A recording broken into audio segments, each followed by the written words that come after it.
오늘 추수할 때가 되었도다라는 제목으로 말씀을 나누겠습니다. 오늘 본문은 예수님이 유대인이 아닌 유대인과 적대 관계에 있었던 사마리아의 사람 중 사마리아 여인에게 찾아왔던 말씀을 계속적으로 전하고 있습니다. 그리고 예수님께서는 그 사마리아 여인의 눈높이에 맞추셔서 그의 육신의 목마름을 해소할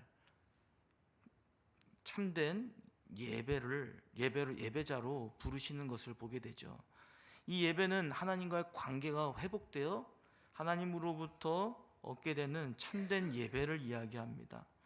이 예배는 예수님을 통해 성령으로 거듭나서 예수님의 그 말씀을 통해 나아갈 수 있는 길을 열어주셨다는 것을 말씀하셨죠. 그래서 오늘 본문에서 이어서 예수님과의 긴 대화 끝에 예수님이 누구신지를 이 사마리아 여인은 알게 됩니다. 예수님을 만나게 된 다음 사마리아 여인은 어떠한 반응을 보이게 되냐면 사마리아 사람들에게 예수님을 만난 증언을 하게 됩니다. 역설적이게도 유대인들이 사마리아 여인은 구원받을 만한 자격이 없다라는 그런 인식들이 있었죠.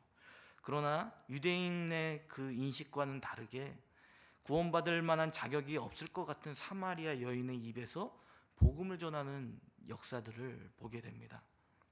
그래서 그 내용들을 담고 있는데 오늘 본문의 27절에 보면 먼저 시작이 되죠. 예수님이 사마리아 여인과의 대화가 끝날 때쯤에 음식을 구하러 간 제자들이 예수님께 돌아온 것을 보게 됩니다.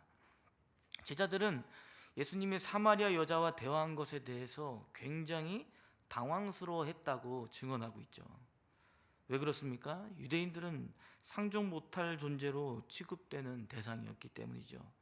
그러나 그 여인에게 예수님이 어떤 말씀을 하셨는지, 그 물을 만한 일이 있었는지를 궁금했지만 그 순간 예수님께 묻지 않습니다. 이 묻지 않는 것을 봤을 때는 예수님이 그 사마리아 여인과 대화하는 것 자체가 문제라고 생각은 했지만 그 사마리아 여인을 향한 관심을 가진들 아무런 의미가 없기 때문에 제자들은 관심을 다른 데로 향했던 것으로 보입니다. 그러나 그 사마리아 여인에게 예수님께서는 놀라운 반응을 보이게 하셨죠. 어떤 반응입니까? 제자들의 관심 밖에 있던 존재, 그 사마리아 여인은 예수님을 구원자라는 사실을 깨닫게 됩니다. 그리고 본문에서 보면 물동이를 버려두고 나갔다고 얘기합니다. 예수님을 만난 그런 행동의 결과를 보여주는 것이죠. 예수님을 만나서 정말 자신의 진정한 목마름을 채워주실 생명이 되시는 예수님을 만나고 그 감격과 기쁨을 못 이겨서 일시적으로 만족감을 주었던 그 물동이를 버리고 나아가는 모습들을 보게 되죠. 그리고 그 기쁨의 반응에 어떠한 행동을 취하게 되는데 오늘 본문 29절을 말씀을 다 함께 읽겠습니다. 본문 29절 말씀 시작. 내가 행한 모든 일을 내게 말한 사람을 와서 보라. 이는 그리스도가 아니냐 하니. 아멘. 이 여인은 지금 예수님을 만나고 난 다음에 그 감격과 기쁨에 겨워서 어떠한 일을 합니까?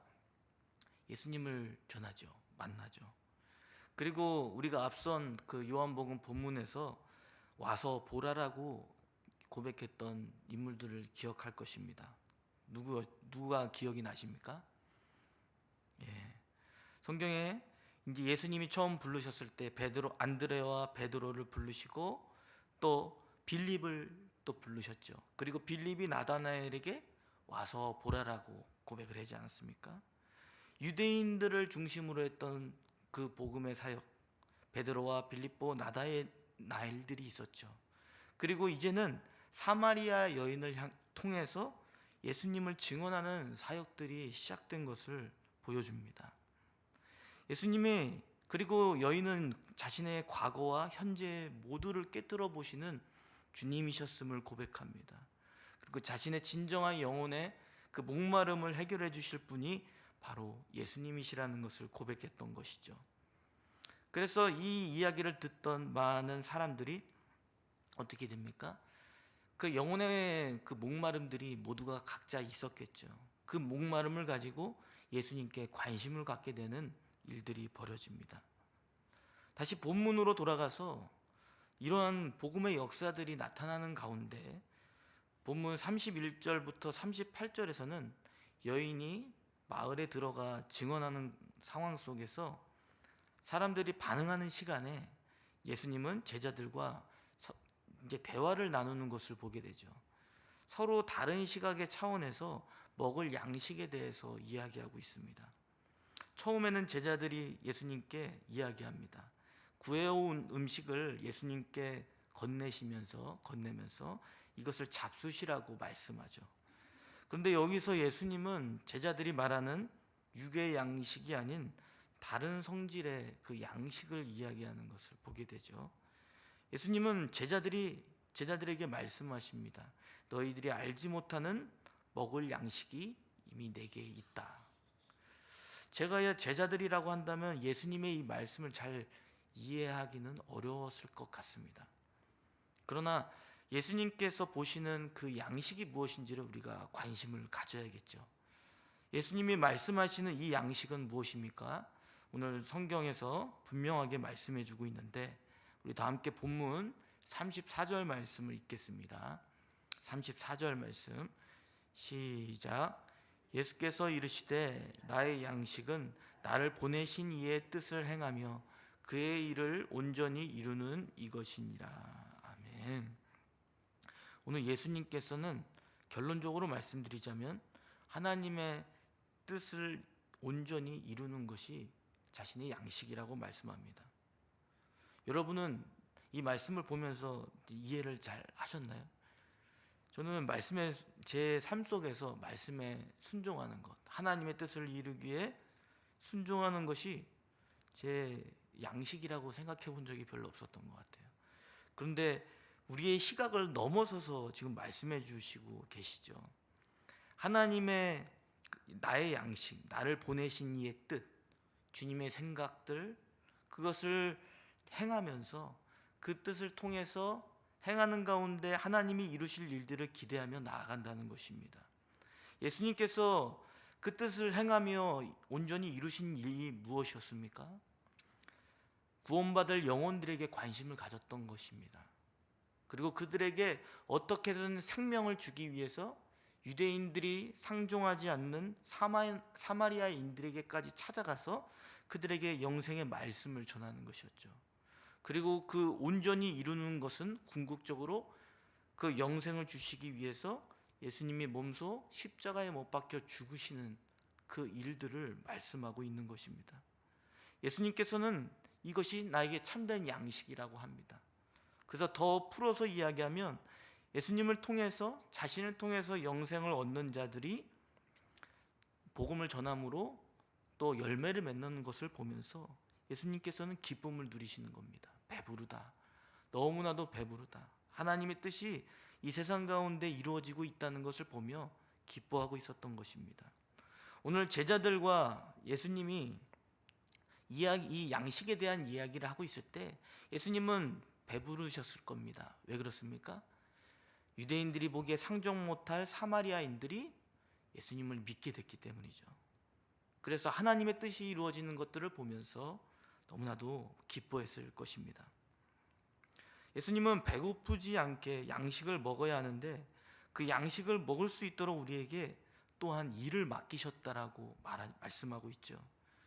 그리고 그러면서 예수님은 제자들에게 너희도 양식을 위하여 추수할 때가 되었다라고 말씀하십니다. 우리 다 함께 본문 35절에서 36절까지 말씀을 읽겠습니다. 시작. 너희는 넉 달이 지나야 추수할 때가 이르겠다 하지 아니하느냐. 그러나 나는 너희에게 이르노니 너희 눈을 들어 밭을 보라. 희어져 추수하게 되었도다. 거두는 자가 이미 삭도 받고 영생에 이르는 열매를 모으나니 이는 뿌리는 자와 거두는 자가 함께 즐거워하게 하려 함이라. 아멘. 예수님은 제자들에게 실제 추수하기 한 4달 전의 상황을 이야기하는 것 같습니다. 그 이야기를 하는 이유는 제자들의 눈에 지금 추수할 게 보이지 않고 있다는 것이죠. 제자들의 눈을 들어보라고 예수님 말씀하십니다. 그리고 추수할 곳을 바라보라고 이야기합니다. 근데 제자들의 눈에는 추수할 것이 보이지 않습니다. 추수하려고 하면 이미 이제 지금부터 한 4달 정도 지나야 이제 추수할 때가 되기 때문이죠. 이 말씀을 듣는 제자들은 너무나도 당황했을 것입니다. 그러나 지금 예수님께서는 눈에 보이는 추수할 것들에 대해서 이야기하는 것이 아니죠. 그들의 눈에 추수할 것들을 바라보라는 것이 아니라 영적인 시각으로, 예수님이 말씀하는 시각으로 지금 추수할 것을 바라보라고 하는 것입니다. 즉, 이 말씀은 추수할 곳, 결국 영생을 얻을 영혼들이 이 주변에 많이 있다는 것을 말하는 것이죠. 하나님이 구원하시기로 작정하신 많은 영혼들이 주변에 깔려 있다는 것입니다. 그래서 다 익은 곡식을 거두듯 너희들이 이미 영생 얻을 준비가 되어 있는 그들에게 복음을 전하여 추수하라고 말씀하고 있는 것이죠. 하나님이 예수님을 통해 영생을 얻게 할 영혼들이 준비되어 있으니까 너는 입을 열어 나를, 예수님을 전하라고 말씀하고 있는 것입니다. 이렇게 예수님은 제자들에게 그들의 사명을 말씀해 주셨습니다. 그것은 영혼의 그 열매를 추수하기 위해서 너희들은 보냄받은 자들이라는 것을 늘 의식하라는 것이죠. 저와 여러분은 어떻습니까? 예수님은 채워지지 않는 그 목마름 속에 살아가는 우리 인생들에게 영생을 얻게 하여 주셨습니다. 그 영생은 우리의 눈으로 볼 수 있는 그 생명이 아니죠. 이것은 하나님과의 우리가 관계가 끊어졌던 그 관계를 회복되게 하여 주셔서 하나님 품으로 인도하는 것입니다. 그리고 하나님 품으로 인도하기 위해서, 하나님으로부터 영원한 생명을 공급받게 하기 위해서 예수님은 십자가에 못 박혀 죽으셨습니다. 그리고 이 일을 이루는 것이 참된 양식이라고 말씀했습니다. 참된 생명이 하나님으로부터 주어져 있기 때문에 예수 그리스도를 통해 영원한 생명을 얻는 존재가 되기 때문이라는 것을 우리에게 말씀해 주는 것이죠. 우리는 자꾸 눈에 보이는 양식을 따라서 세상을 바라봅니다. 그래서 주변에 있는 한 영혼에게 집중하지 않게 되죠. 한 영혼들에게 집중하기보다는 놓치기가 쉬운 모습을 우리가 보게 됩니다. 마치 제자들처럼 예수님께 먹을 양식을 갖고 왔는데 정작 예수님께서 관심을 갖는 그 사마리아 여인에 대한 그 영혼의 관심이 없었다는 것을 우리에게 보여주죠. 정작 예수님이 말씀하시는 그 영의 양식에는 생각조차 하지 못하는 것을 보게 됩니다.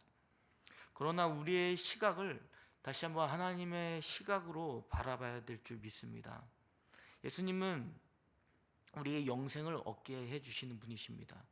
그래서 하나님과의 관계를 회복하게 하시는 분이시고 우리가 진정 이 세상 가운데 살아있는 존재로 만드시는 분이시죠. 그러나 우리는 예수님이 진정 목마른 영혼들을 향해 무엇을 원하시는지 관심을 갖지 않습니다. 늘 우리의 마음을 채워줄 즐거움의 양식만 바라보게 되죠.